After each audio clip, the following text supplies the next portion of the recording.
அதே வேளையிலே தமிழ்நாட்டில், இந்தியாவிலே தமிழ்நாட்டில் மட்டும்தான் 69 விழுக்காடு இடஒதுக்கீடு நமக்கு கிடைத்திருக்கிறது.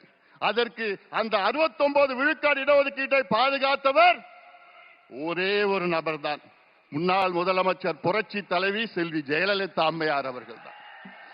அந்த அம்மா மட்டும் இல்லனா இன்னைக்கு 69 விழுக்காடு இடஒதுக்கீடு உச்ச நீதிமன்றம் ரத்து செய்திருப்பார்கள். 1993 தமிழ்நாட்டின் சிறப்பு இடஒதுக்கீடு சட்டத்தை, 69 விழுக்காடு இடஒதுக்கீடு சட்டத்தை மத்திய அரசை வலியுறுத்தி அரசியல் சாசன சட்ட திருத்தம், கான்ஸ்டிடியூஷனல் அமெண்ட்மெண்டை கொண்டு வந்து 9வது அட்டவணைகளை பாதுகாத்தவர் புரட்சி தலைவி ஜெயலலிதா அம்மையார் அவர்கள். இல்லையே நமக்கு இன்று கிடைத்திருக்காது.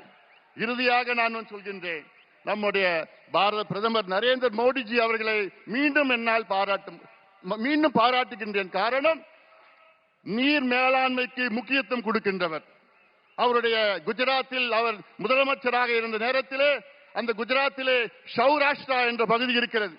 அது மிகவும் வறட்சியான பகுதி, குடிப்பதற்கு தண்ணீர் இல்லாத பகுதி.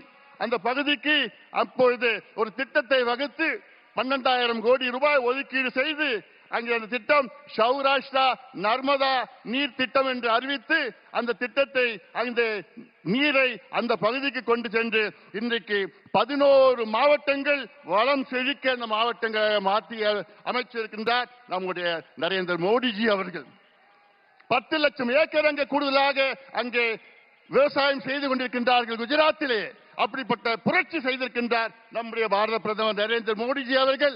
ஆனால் தமிழ்நாட்டிலே 60 ஆண்டு கால கோரிக்கை, உங்களுடைய கோரிக்கை, நம் கோரிக்கை, காவிரி குண்டார் திட்டத்தை நிறைவேற்றுங்கள் என்று. காவிரியிலே ஆண்டுதோறும் தண்ணீர் கடலுக்கு செல்கிறது. அது ஒரு 8 TMC நீரேற்று மூலமாக கொண்டு வந்து விருதுநகர் மாவட்டத்திலே குண்டாரில் இணைக்கின்ற திட்டம் தான் காவிரி குண்டார் திட்டம். அதிமுக ஆட்சி காலத்திலே 14,500 கோடி ரூபாய் அங்கே அறிவித்து அதற்கு அடிக்கல் நாட்டியவர் நம்முடைய முன்னாள் முதலமைச்சர், இன்னும் 2 மாதத்திலே முதலமைச்சராக வைக்கின்ற எடப்பாடி பழனிசாமி அவர்கள். ஆனால் அந்த திட்டத்தை கிடப்பிலே போட்டு விட்டார்கள். இது எவ்வளவு பெரிய துரோகம்! தென் மாவட்ட மக்களுக்கு இது மிகப்பெரிய துரோகமாக நான் பார்க்கின்றேன். இந்த திட்டத்தினால் கிட்டத்தட்ட கரூர், புதுக்கோட்டை, சிவகங்கை, ராமநாதபுரம், விருதுநகர் மாவட்டம் இதெல்லாம் 60 லட்சம் பேர் பயன்பெறுகின்ற இந்த திட்டம், 3 லட்சம் ஏக்கர் கூடுதலாக பாசனம் செய்கின்ற இந்த திட்டம். உங்க ஏரியெல்லாம் காவிரி தண்ணி வந்திருக்கும் இந்த திட்டம் நிறைவேற்றிருந்தா. ஆனா என்ன பண்ணிருக்காங்க தெரியுமா? வெறும் 8 கிலோமீட்டர் வாய்க்கால வெட்டிருக்காங்க. 8 கிலோமீட்டர், 262 கிலோமீட்டர், வெறும் 8 கிலோமீட்டர். வெக்கக்கேடியா, வெக்கக்கேடு. அந்த குண்டார் எங்க இருக்குதுன்னா நம்முடைய தமிழ்நாட்டின் நிதி அமைச்சர் நம்முடைய தங்கம் தென்னரசு அவர் தொகுதியில் இருக்கு, திருச்சியில் இருக்குது. அவர் தொகுதிக்கு கூட அந்த திட்டத்தை கொண்டு வர முடியல. இவங்களுக்கெல்லாம் நிர்வாக எதிர்ப்பு. அதனால நான் கேட்கின்றேன், தமிழக மக்களே, ஆட்சி மாற்றத்தை கொண்டு வாருங்கள்.